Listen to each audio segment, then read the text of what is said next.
I'm Cynthia Walsh. I'm the president of the Salisbury Association, and we're so pleased to again be sponsoring an event with the Scoville Memorial Library. We're also pleased to introduce Alexandra Peters. Alexandra has curated the sampler exhibit that's currently on display at the Academy Building called Birth, Death, and Alphabets, and it presents some of her 150-piece sampler collection. Alexandra is here this afternoon to tell us about the exhibit and about her collection, and something about the girls whose skill and industry speak to us through their work over 200 years later. Now, this talk is being recorded. You'll be able to find it recorded on the library website sometime next week on their YouTube channel.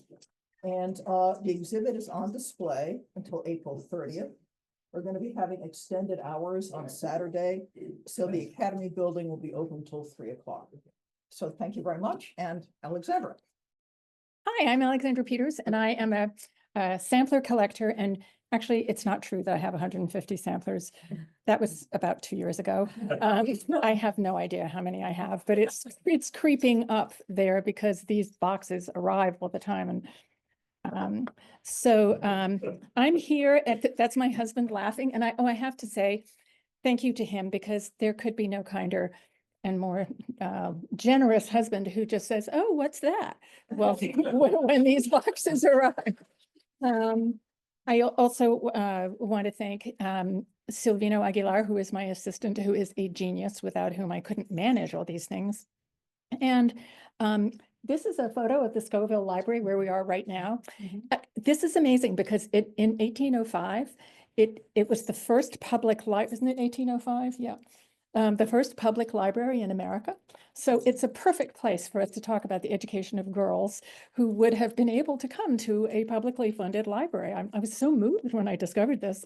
And this is the Academy Building where the exhibit is, which is so charming and adorable.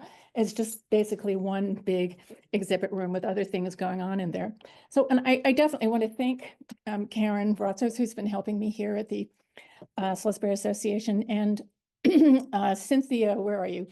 Cynthia, oh, that's Cynthia. And there too, and all the trustees of the Salisbury Association, because this is a thing a different thing to take on.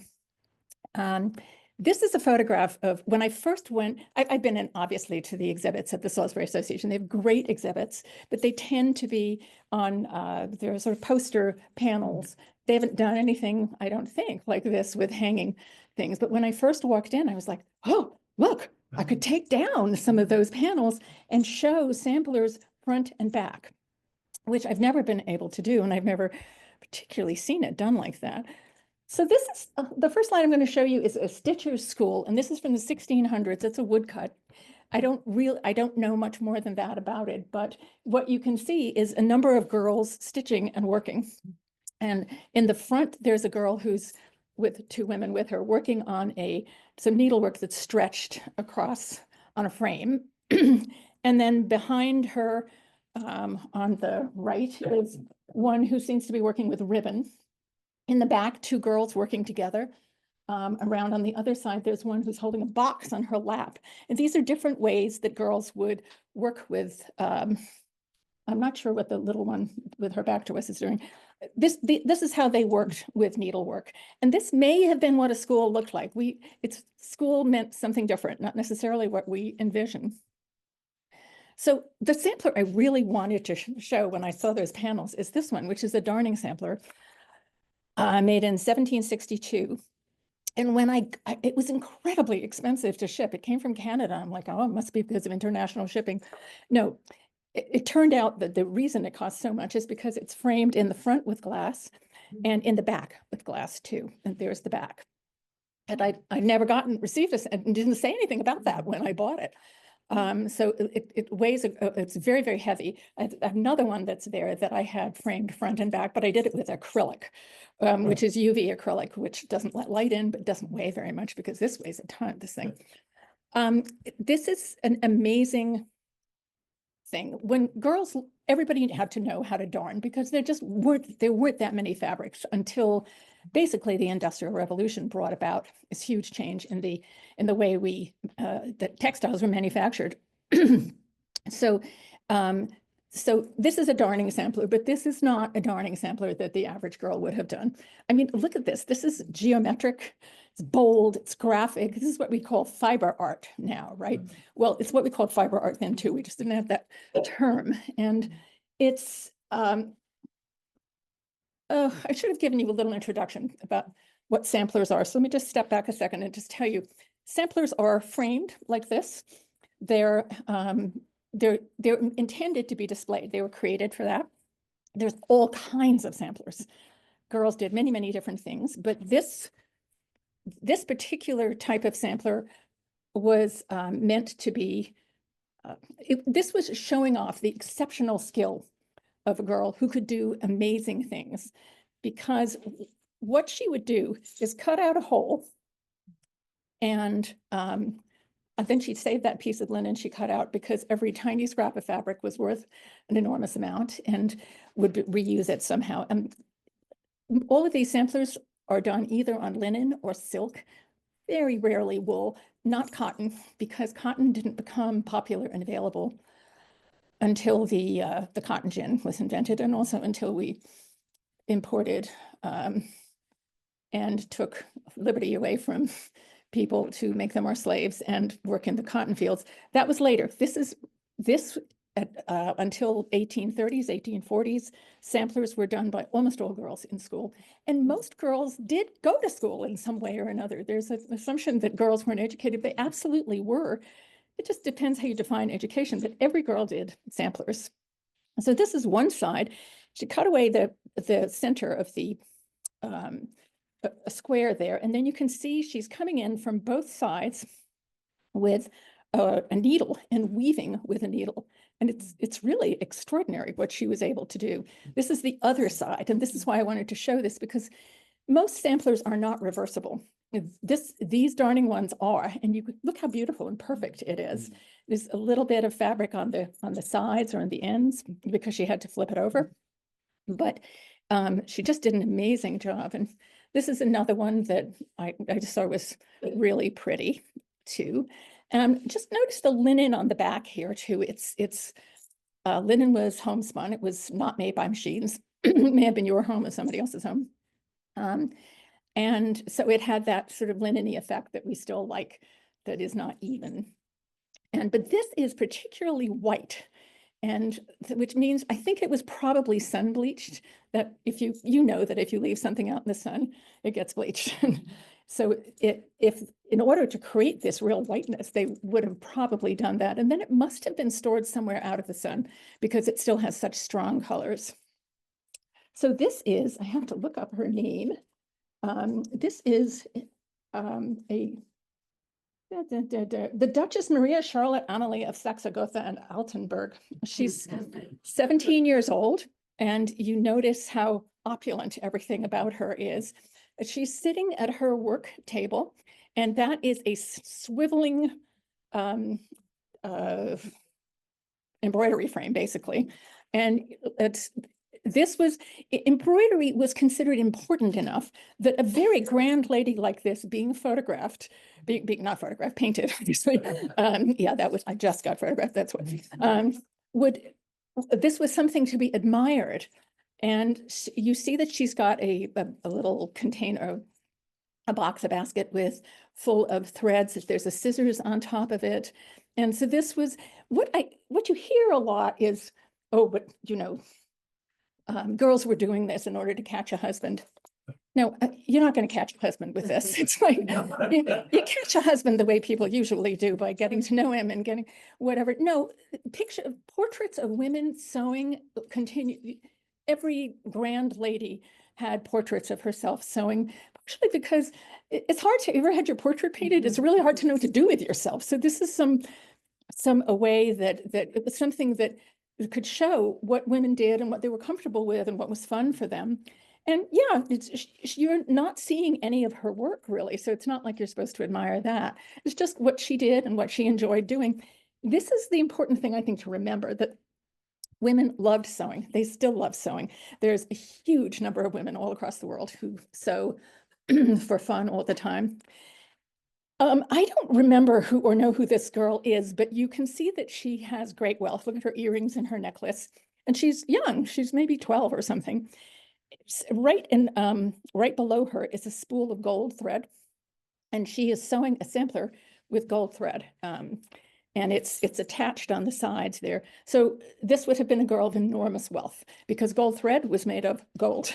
There was not a color gold then, and it was made by basically flattening out a sheet of gold and cutting it up. And this is a whole long other discourse, but just typically wrapping it around silk or linen. And so this is a sampler. This is the oldest one I have. I don't know if this, oh yeah, can you see this here? Down on the bottom here, it says 1698. And these are gold threads here. And there's a lot of gold thread in it. Actually, it has a lot of color for something this old. And it's got a lot of different alphabets. And the one I love in particular is the one that turns here, because she couldn't fit it all in. And in this sampler, you can see, this is from Friesland, which is a part in the northwest corner of the Netherlands, Holland. And they made fantastic samplers. And over on the left, there's a baby carriage, there's a windmill, there's a checkerboard, this is called a kos, it's like their closet where they stored things, the church, this tree of life, and then over here, 2 different couples. So this is either the story of her life or her parents' life, or maybe she made it as a gift for somebody who was getting married or somebody important. And so now we're going to jump ahead. We're here in the United States. This is done by Susan Pratt. And I am kind of entranced by memorial samplers, and even though people are like, what? Because this looks a little bit like Edward Gorey, Charles Adams, right? We are not used to thinking of this as being interesting and beautiful. And I want you to think of it that way, because if you, first of all, look at the composition of it, there's a willow tree on the right, and there are almost always willows in memorial pictures.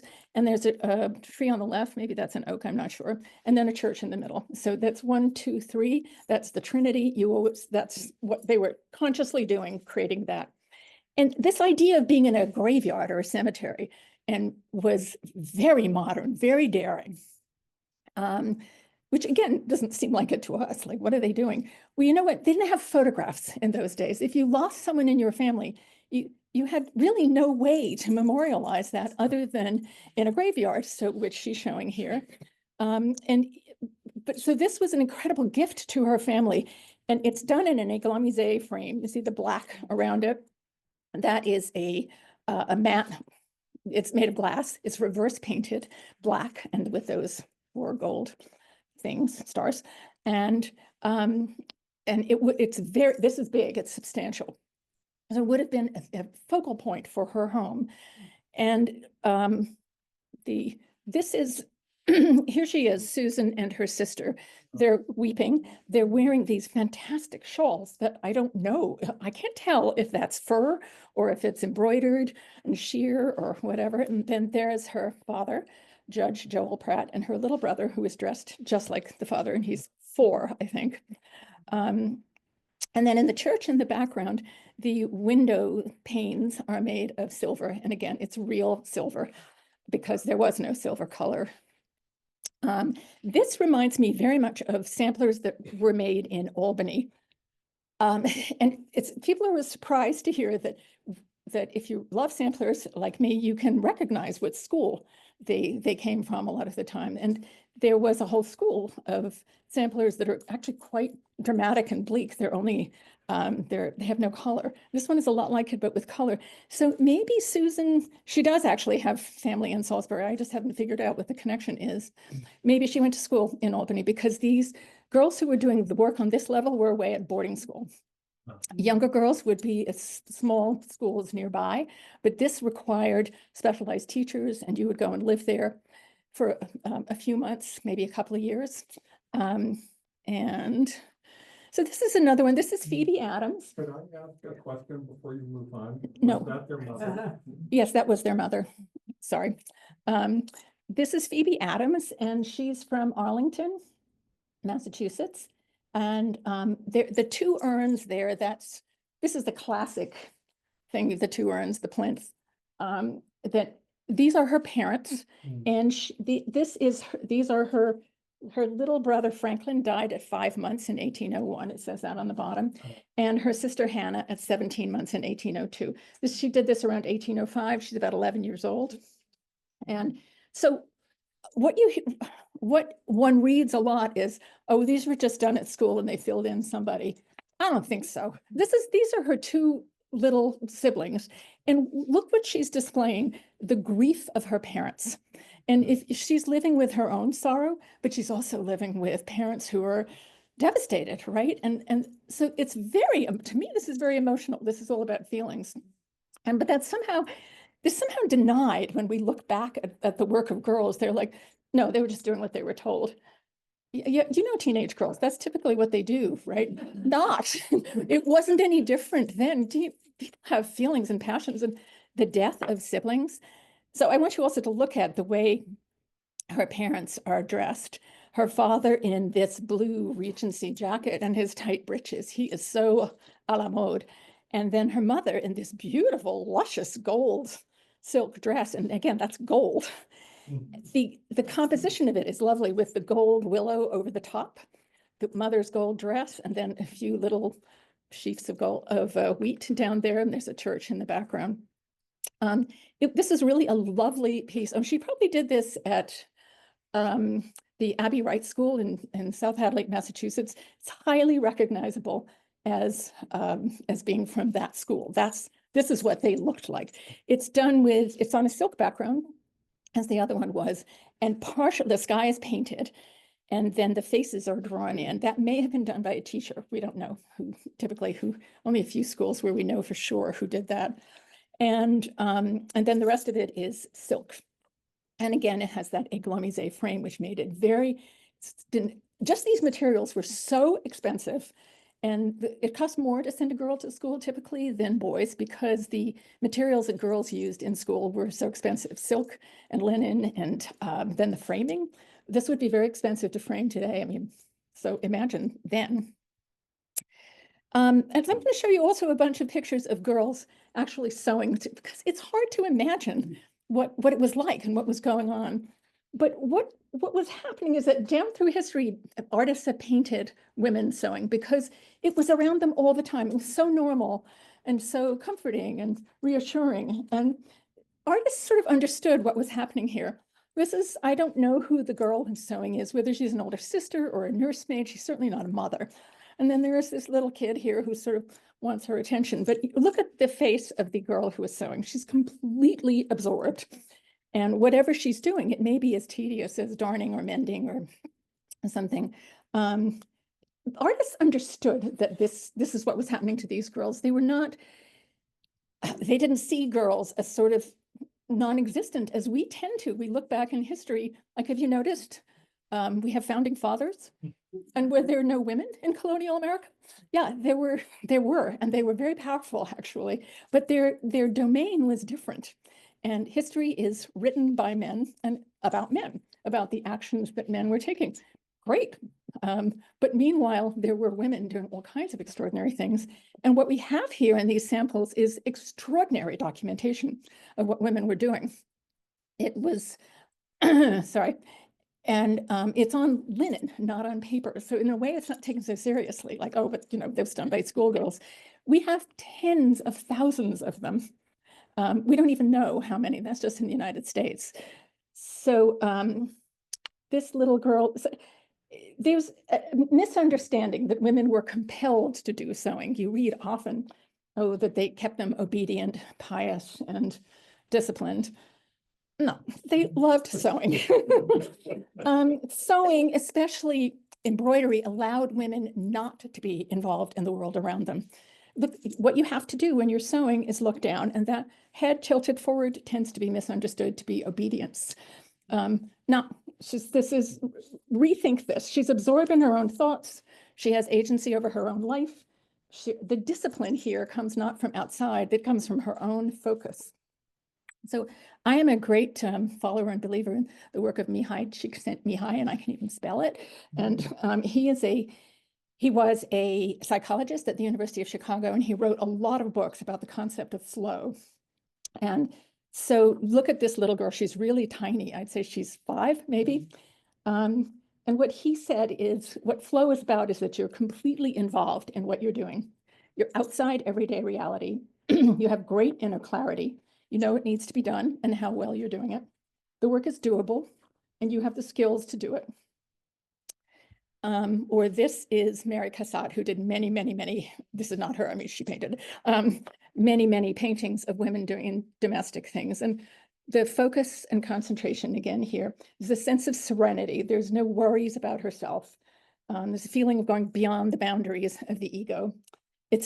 You're in a timeless situation. You're thoroughly focused on the present. Time passes very quickly.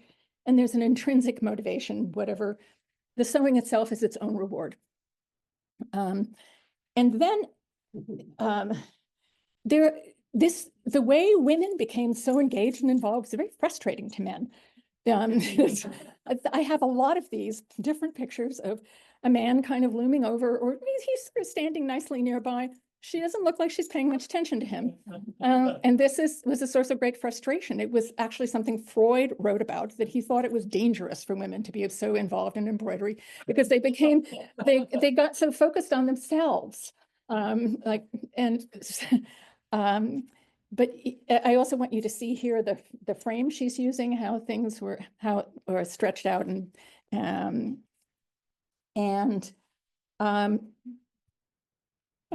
so this is a family record. That's the next thing we're moving on to here. And this is something American girls did, not so much British girls. And the reason for that seems really obvious to me, that British girls or Dutch girls or European girls, every inch around them had been occupied and designated by somebody for hundreds of, not thousands of years. American girls, like, oh, everything's shifting, the borders, the names of the places around them, people are coming and going, the population was growing enormously all the time. So the stable thing in the lives of girls in the United States in colonial times and was family.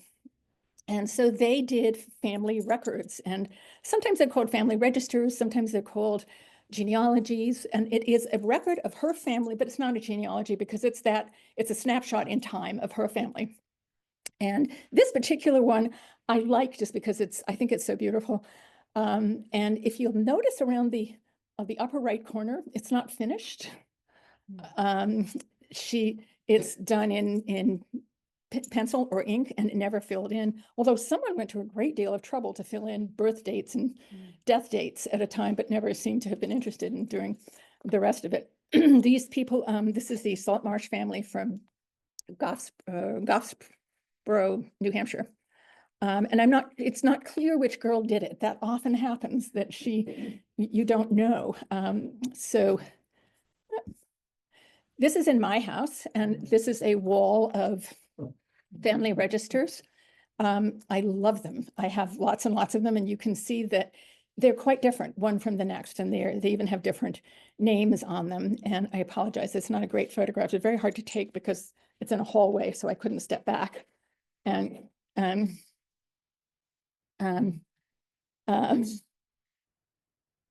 sorry. And it tells us so much about families. There's almost nothing else like this. You know, people say, oh, the family Bible. Yeah, where are they? What happened to them? Where are they? These still exist. They were up on the walls. They're there over long periods of time. So now this is it's not a particularly pretty sampler.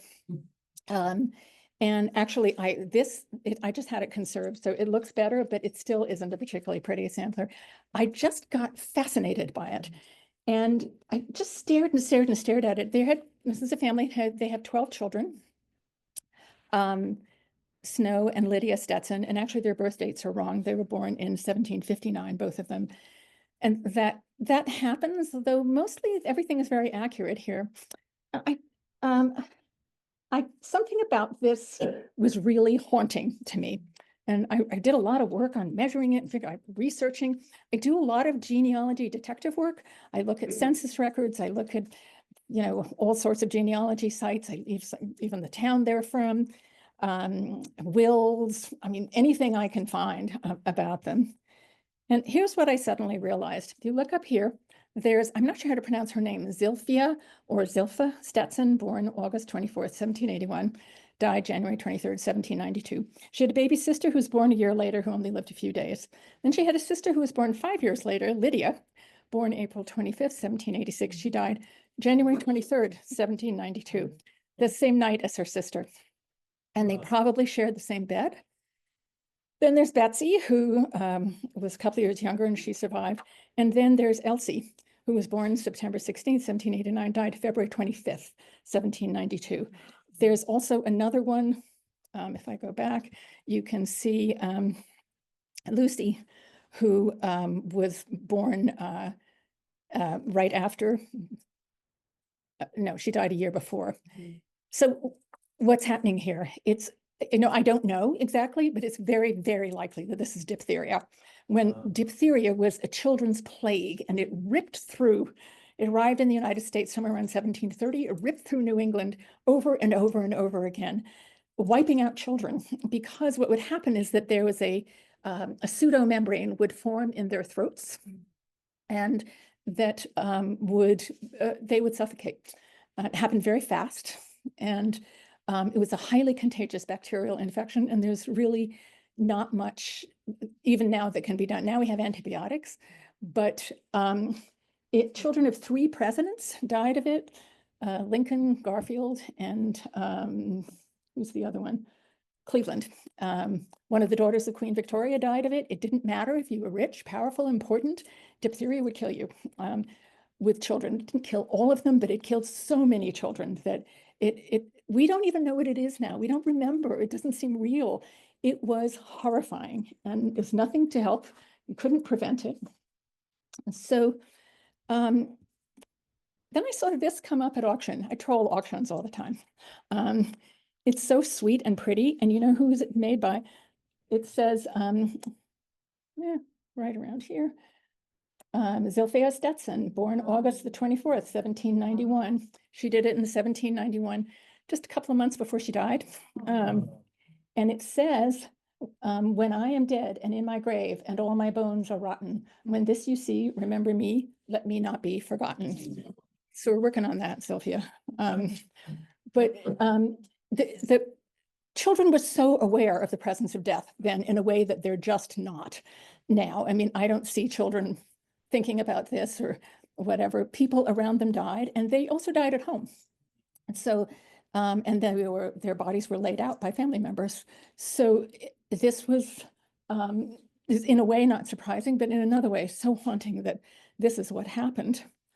And then this is their father, Snow's headstone.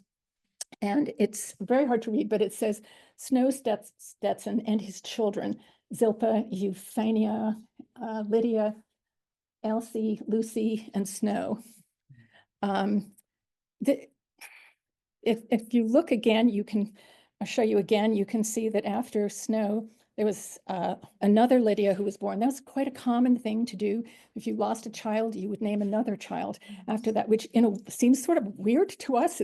We're very individualistic nowadays and whatever, and there's certainly in some religions, it's even downright offensive, but it was a way of honoring the child who was gone. It really makes for trouble with genealogists, right? And further down, you can see another sister. The ones who survived have sort of zigzaggy things after them. Lydia, the mother, survived. Betsy, and another Lydia, John. There 4 children out of 12 survived to adulthood.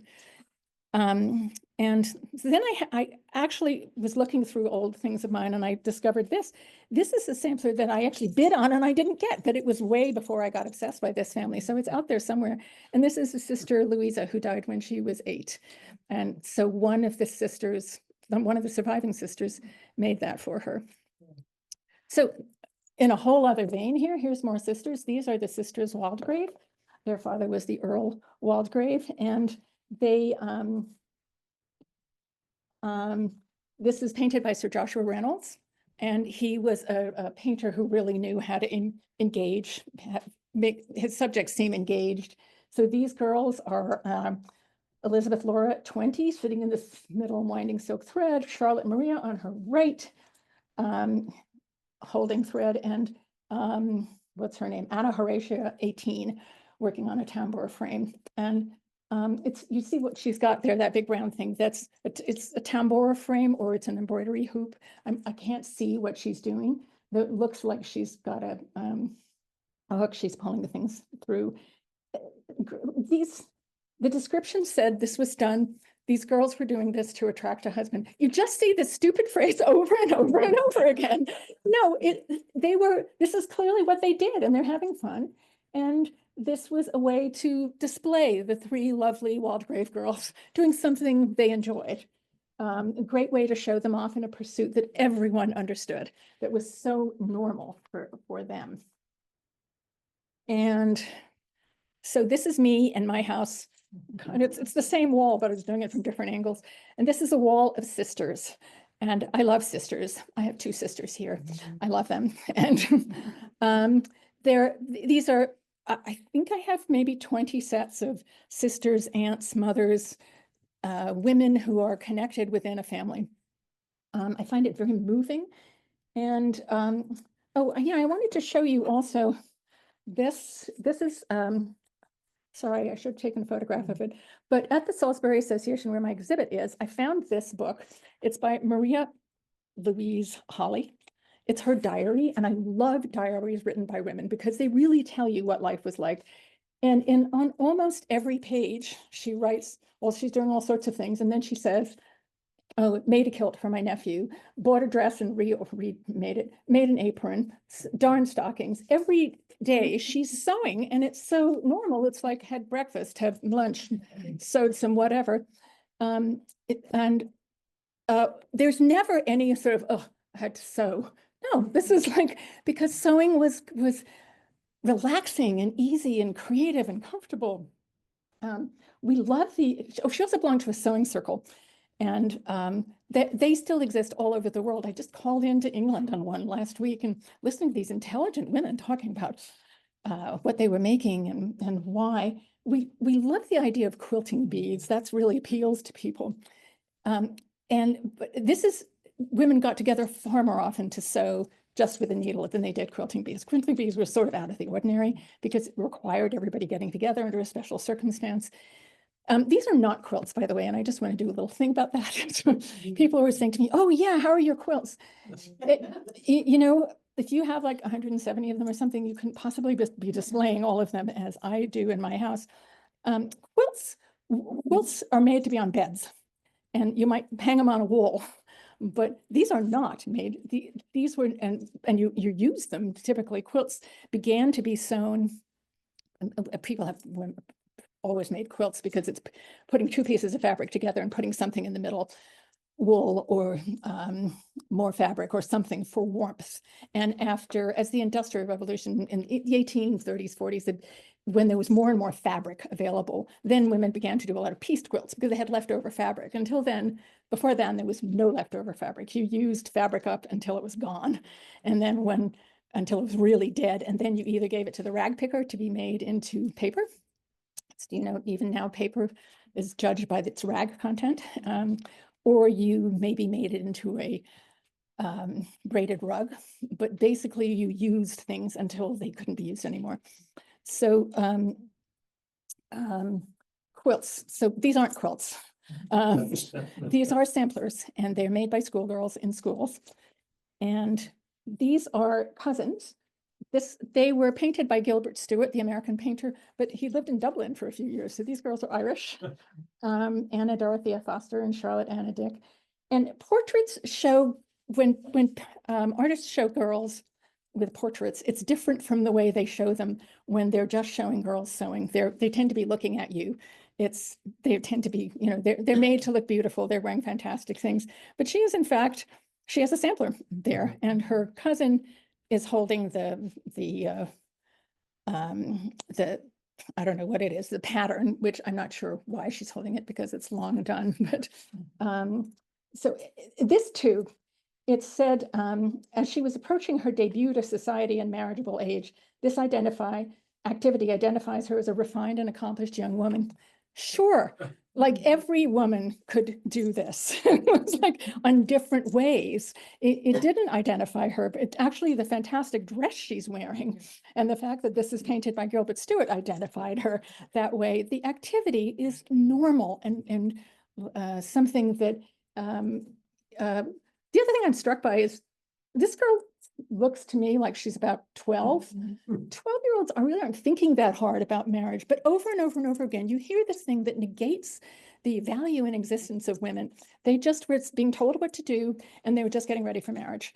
There's, sure, they were getting ready for marriage in a way. So were men, for God's sakes. And but that's not what it was. This is the only thing I read over and over and over again about this. And I think it's really important for us nowadays to understand that in terms of the way we look back at women in the past, which is not, I'll pick it up later.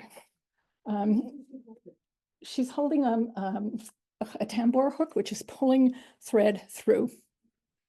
And okay, so these sisters, these are Crary sisters. They're from Connecticut.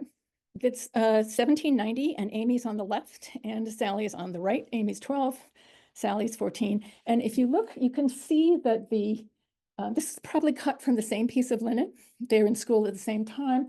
They're using the same template, which happened a lot at school. But then Amy did what looks to me like forget-me-nots, and Sally put in, maybe that's a carnation, I'm not sure. And then there are also a pair of samplers by their nieces, the daughters of their brother. So these are also Crary sisters, a generation later. They may or may not have gone to the same school because one did this in 1824, one did this in 1832, and they're 6 or 7 years apart. So you can see they don't look quite, there are similarities, but not quite the same. And then this, switching back to another country, this is going back to England. This is the Ackworth School was a Quaker school on which in Yorkshire, where girls made extraordinary works. Quakers believed in educating women, and they educated everyone, but girls got a lot of attention in Quaker schools, and Quaker needleworks are beautiful. This is, it might have been a handkerchief, I'm not sure, but it's so fine and beautiful. This is Keziah Burrow. She's a big favorite of mine. And this was done at the Westtown School, which went by a lot of names. This is also a darning sampler. Mostly in America, girls didn't do darning samplers. I don't know why. That was a European thing to do. But at Westtown, they did. And look at the work here. This, all the different ways in which she's put this together. So I bought this from a dealer I work with all the time, Amy Finkel. And she called me later and said, I've got another one for you. Would you like it, by the same girl? And it's this extract down below. Extract just means an extract from a poem or a hymn or a verse. And I'm like, yes. And I bought it. And then I was actually giving a talk at Litchfield. And I said, I have 2 of these by the same girl. I know there's a third one out there. And Amy called me and she said, I know where it is. So I have 3 of them, which is I'm so excited by this. It's very unusual to have 3 by the same girl. I want you to notice that in the medallion sampler with the green up above, lots and lots of initials. Girls made these for their friends much of the time. What are teenage girls interested in? They're friends, right? So that's what all those initials are. The girls are in school with them. And we have to remember that they're like us that way. This is very, very unusual thing. It is a 3-dimensional sampler, and it's only one of them. I'm just looking at it from 2 different angles. It's not in terrific shape. I don't touch it. I'm terrified of touching it. But it's about the size of a large grapefruit. You could hold it in your hand. I don't, but they did originally. It was made, I think, around 1805, 1809, by not by Keziah Burrow, Anne Thompson Jarrett, 1809. There are about 34 of them, something like that, that are known to be in existence. And they're almost all in museums and historical societies where this should clearly be. And there, at the time, nobody had globes. Most people hadn't even seen a map. So this was an extraordinary thing to have. And it was made by, it's stuffed with wool from this was made at the Westtown School, again, Quaker school in Pennsylvania. It was made, it's stuffed with wool from the sheep that grazed right at the school. And then it had linen wrapped around it. And then there are pieces kind of, you can sort of see, sort of like grapefruit that were stitched together. It was extremely complicated to make, and very few of them survive. And that may also be because I read about one family used to use it as a softball sort of, it's like, you don't know that this is much more complicated to keep, to protect than something that could hang on the wall, right? Were the strips sewn separately and then? Yes. together? Mhm. So this is the end of my talk. This is my beautiful granddaughter. You can't have a grandmother do this without showing, This is my beautiful granddaughter, Freddie. She came to the opening of the exhibit last week. And then the next day, she started working on this little project. And she made 2 little bags. Wow. And I was looking at her and like, there it is. There's that head bent. There's that focus and concentration and deep serenity. It's always there. This is what happens to girls when they do this. And she's 6. I'm just going to say one final thing, that you may have noticed that I keep bringing up how people define girls this way. And I feel like there's constant denial of girls having agency or feelings, that that we were told that they were being directed, they were being told what to do, they were sung to get a husband, they had to be taught discipline, piety, obedience. You don't hear about boys being taught discipline, piety, but why? It's women. And when you see samplers through this lens, or the way I see them, I see real girls, real people with feelings, and the choices they were making, even if they were using the same templates as their sisters or their classmates. So we've been left this extraordinary legacy, and I'm very happy to share it with you. Can you tell us how you started getting the bug? Oh, yes. I found one sometime in the 1980s. And I just was so amazed that it was really this little sampler that wasn't very exciting, actually, that that a little girl had made. And it's a piece of history right there. And then I just started buying them. I really didn't know much about them. The internet kind of changed everything, because then I could start researching them. And I love researching them. And just began slowly acquiring more and more. And then when we moved, my husband and I bought a house in Sharon, which is about 20 minutes south of here, 20 years ago. And the house was built in 1794.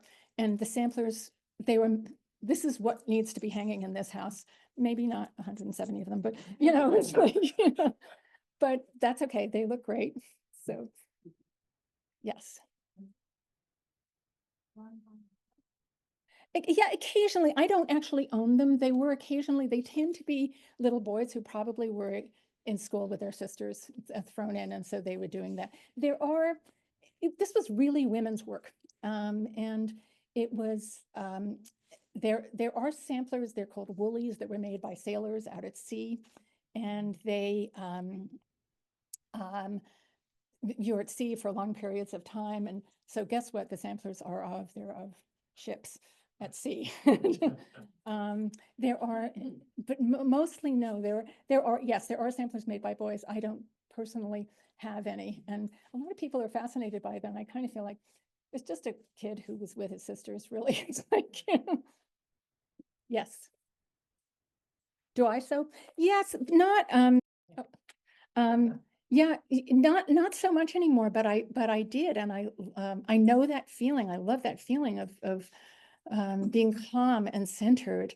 So I haven't done it for a while. I did, like when I met my husband, I embroidered shirts for him that we still have, right? That's how, yeah, he said immediately, I have to marry this girl. And so, right? Yeah, they fit on my arm now. Yes. What's the market like now? How do you get them? Is it different now from what it was when you started 20 years ago? And What's the way in which you find the ones that you're especially looking for? I troll auctions all the time, and they're online auctions. So you need to know what you're doing to some degree, because the auction dealers don't necessarily give you accurate information or even much information. The more you know, the better off you are. eBay, forget eBay, you're just going to get taken. It's like, and then I work with this very specific dealer who I think is terrific, but there's lots of wonderful dealer. No, there's not lots of wonderful dealers. There are a couple of, there's Amy Finkel in Philadelphia, and there's Huber and Huber in Connecticut, and then Bernard Levy in New York. There's different dealers who really are expert in this. You know, if you can buy this is a great thing, because you can find them for a few $100s, and often framed, but definitely try to see if they're framed. They need to be taken care of and conserved, and I tend to buy ones that need help because I just have to take care of them. And so I take them to be conserved then, and that really costs a lot of money, but it means they survive. And I have bought a couple that turned out to be fake, and I'm very gratified to talk to other sampler people and discover this happened to them, mostly from the same guy, I think. You know, because if you get a sampler that is beautiful on the front and faded on the back, something's wrong. It's the other way around. That means somebody has doctored it and colored it, which they almost look too perfect. And I've bought a couple for sure that I thought were fabulous and really turned out to be awful. And I said, because that's a risk you take when you buy at auction and you don't see them. I've also had the opposite experience of buying something that turned out to be immensely valuable and unusual. So, you know, but that's mostly how I do it. Yes. What's the conservation process? Do you know what they need to do? Oh, yeah. They send me, I take it to the textile conservation, I think it's a textile conservation workshop in South Salem, New York, and they will do, they take it out of the frame, and they give me a whole write-up of what needs to be done. And then I can decide whether or not to go ahead with it. And it's a long process. These are people who are highly trained, mostly women who have master's degrees and work on these things. And you can't just take I see often where they say, you know, with a sampler, oh, a little wash would help it. No, no. You don't wash it. You don't iron it. You don't do anything. You know, certainly take it to a good framer who understands how to frame textiles, which textiles cannot be right up against the frame. And not everything has to be conserved or, you know, should be necessarily, but and in the process, they have like big, I don't know what you call them, sort of beds of where they steam things, they press them, they take them apart, they will not repair them. They're not going to stitch.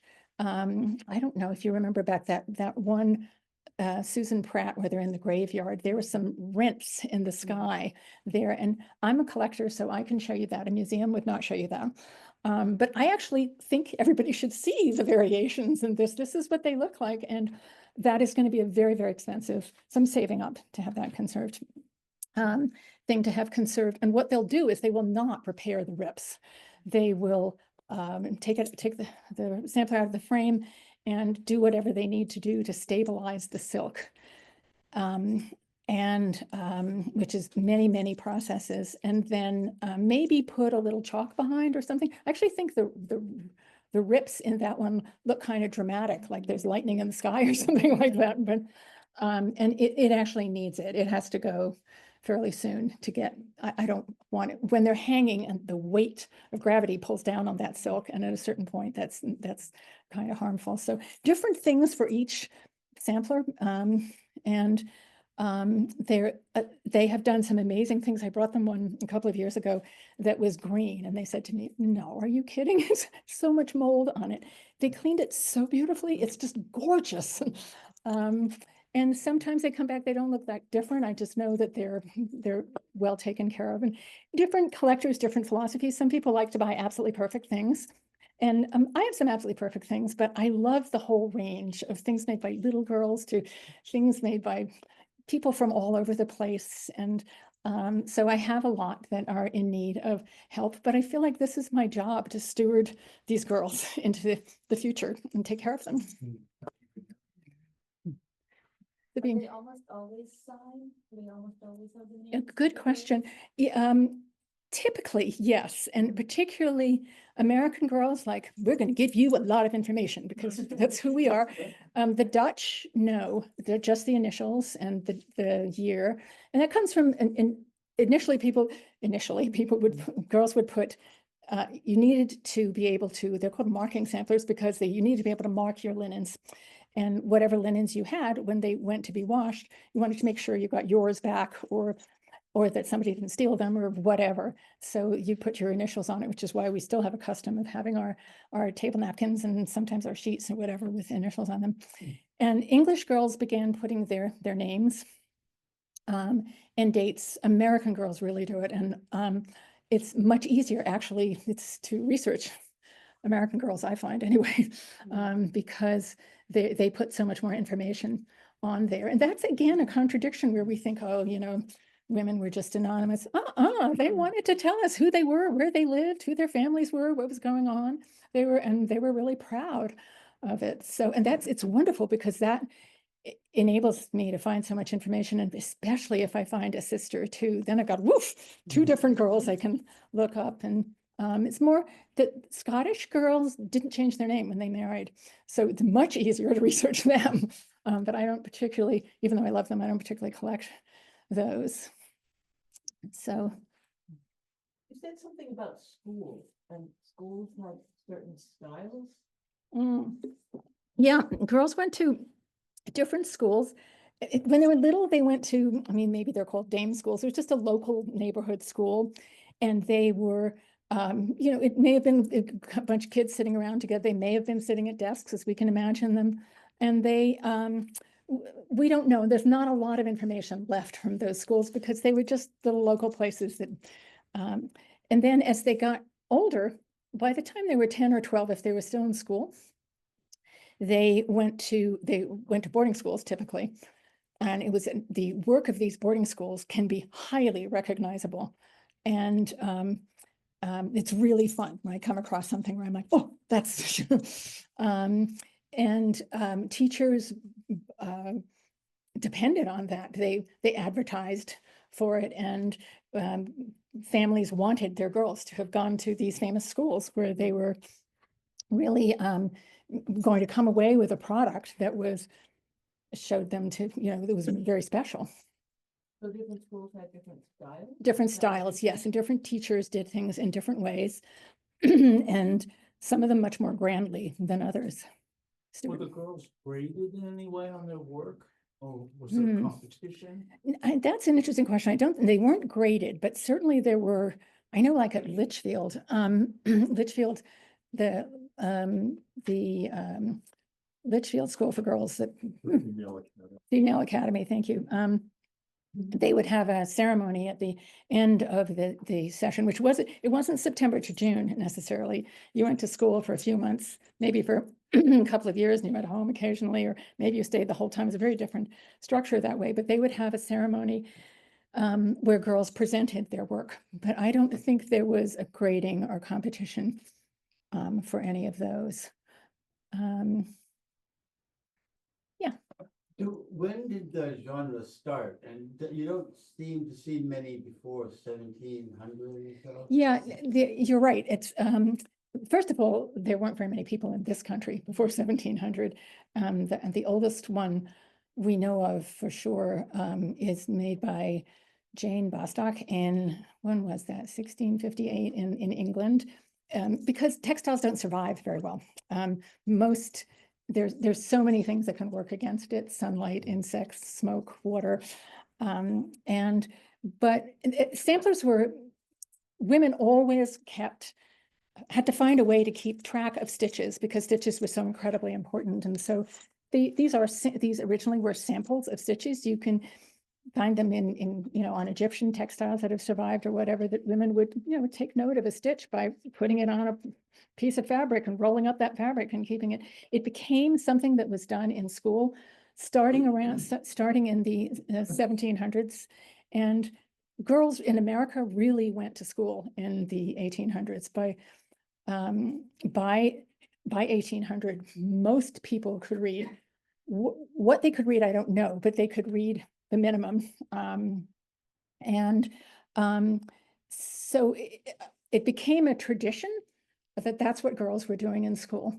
And one of the things that happened is the sort of the women's movement, in an attempt to provide opportunities for girls, that girls didn't have the same opportunities boys had, shifted away from doing girls' work, which is really too bad, because I feel like we should have done the other way around. Let's offer boys the opportunities the girls had to be doing something creative and thoughtful instead of, I know, for instance, the West Town School, where Keziah Burrow, those 3 samplers of hers on the Globe, they stopped teaching embroidery in 1843.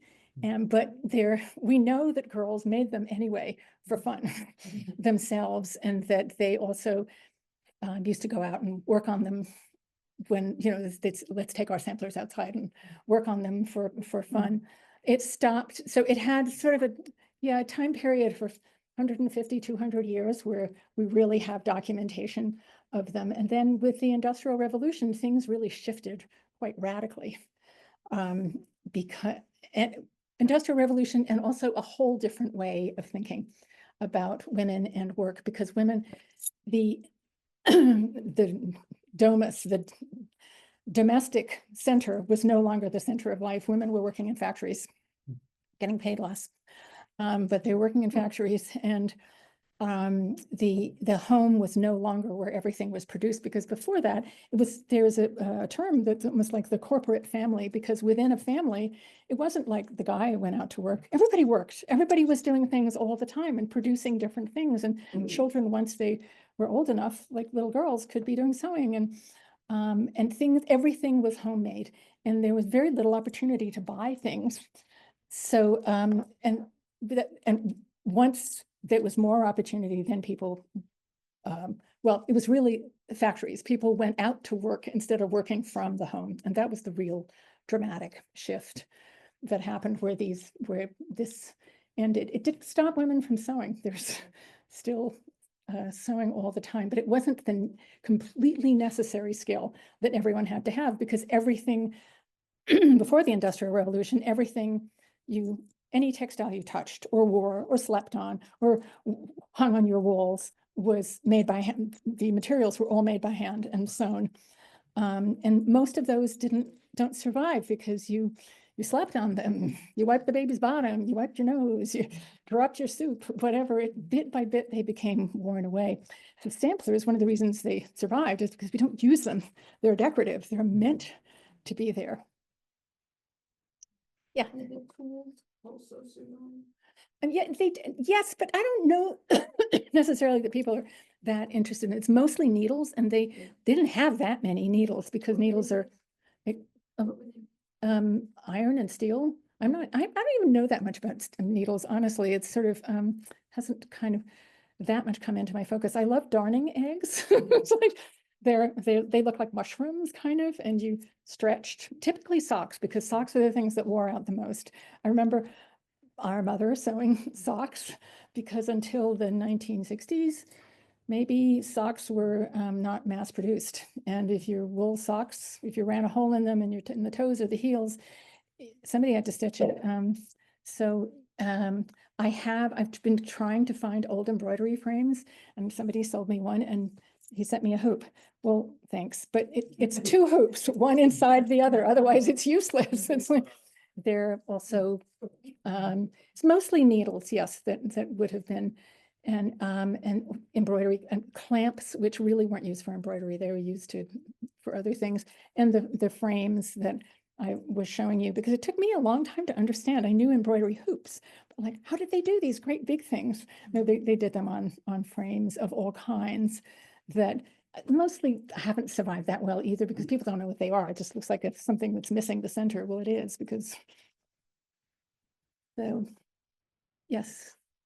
I can understand that light is the enemy of the preservation of samplers, but I always wonder, how were they able to do the tiny stitching by candlelight or in low light areas in which Do you have any information about that? They mostly weren't doing them by candlelight because a candle has about the same, gives off the same light as a nightlight.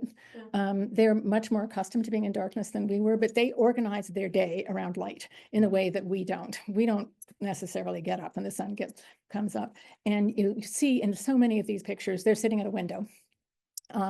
Or they would go outside as much as they could too. But light was absolutely critical. And they didn't have eyeglasses either necessarily. That's very, very unusual. So you didn't do this kind of work at night. You did it in the daytime. And the older you got, the harder it might be on your eyes. There's particularly young ones who could do this. Yes, Finally calling on me. my husband.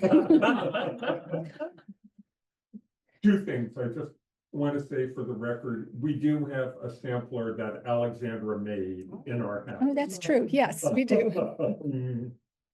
So thing number one. Thing number two, I always think when I'm looking at the morning samplers about the Stetson family and this kind of ridiculous idea that because parents were used to having their children die, they didn't care as much as Yeah, So you wanted to say a yeah, word about that? you know how strongly I feel about this. You often read, oh, parents didn't attach themselves to their children because they knew they might die. Right. I mean, come on. They did, obviously, and they suffered terribly. Snow Stetson, the father of those children, committed suicide. He lost 8 children. Yeah, it must have been unbearable. And they were accustomed to it, but that doesn't mean they didn't feel it. And that's, again, one of those things that sort of denies their humanity and denies what people were just like us. They just lived in different times and different ways, and they had a lot of kids. But so you have a lot of friends. That doesn't mean you or people in your family, you don't attach to them in case they die. No, of course you do. And your children, nature wants us to attach, to be very close to these little people. The loss of them was just heartbreaking for everybody. And certainly for, as I was saying, like with the Phoebe Adams sampler where her mother is wearing the long gold thing, whatever, she's dealing with the grief of her parents. So children had to deal with that too, that you're depressed and sad parents who did attach to those children, of course. And it's hard for us to see these people as people. And they dressed differently, they talked differently, but they just felt like us. That hasn't changed that much, humanity, since, I don't know how people felt, 40,000 years ago or whatever, but human beings have very intense, strong feelings. And one of the most important things is an essential attachment to children, right? Can you say also 1 or 2 more words about diphtheria? Diphtheria. Yeah, it used to wipe out entire families. I love this book. I highly recommend The Diary of Martha Ballard by Laurel Thatcher Ulrich. She's a midwife. And it was, I'm not sure the exact dates, but it's the end of the 1700s and beginning of 1800s. And she keeps a diary, which is just riveting because it's all about daily life and everything that's happening. And she mentions a couple of times, thinking about my girls who died. She lost 3 children to diphtheria in 1769, daughters. It was so common. People would have a first family. And it's sort of like, we can't even begin to imagine because now we have the Tdap, exactly. No, diphtheria, tetanus. Tetanus, diphtheria, and pertussis. It's my sister, she's a nurse. She's a midwife. And that's the first shot, the first vaccination kids get, and they get it 3 times in their first, and we have wiped it out in this country, so nobody knows what it is. We give it to pregnant women now too. Oh, I didn't know that. And So just like measles, which were wiped out in 2000, but now they're back. yeah, Texas. yeah, Yeah. exactly. Or do you remember, I don't know if any of you read the book, Mrs. Mike? My sisters and I were very affected by this book. It's about a young woman. It's based on this real girl, Catherine Mary Flanagan, who, when she was 16, married a Mountie, which I kind of wanted to do too, but then I married my husband. But she did want you to wear a Mountie. I've always wanted him to wear a Mountie uniform. Anyway, she married a Mountie. She lived in Northwest Canada, and she had 2 children. They died in the same day, diphtheria, and she never recovered. But there's a movie made about her in which she she actually left her husband. They couldn't deal. But in the movie, they get back together again, and they adopt 3 more children. But that's not how it really happened. There's so many cases of this, the first family and and it's represented very often in samplers where you can really see that, like that Stetson one is so clear that, yeah. Are we at the end here? Thank you so much. Thank you. Beautiful talk and very moving. And if you haven't had a chance already to see the samplers that are over at the Academy building, do go. I just dropped in today. They're just stunning. Oh, thanks. So thank you, everybody. It's open until April 30th, Yeah. 30th. Yeah. And On Saturday. So otherwise, it'll be one. oh, and I'll just show you this too. This is my catalog from this, I don't know how to do this. From, you can order it through Litchfield Historical Society. And just go online and find it there. I Or haven't. you can buy it for $15. Right here. Over there. Thank you. Thank you so much. On the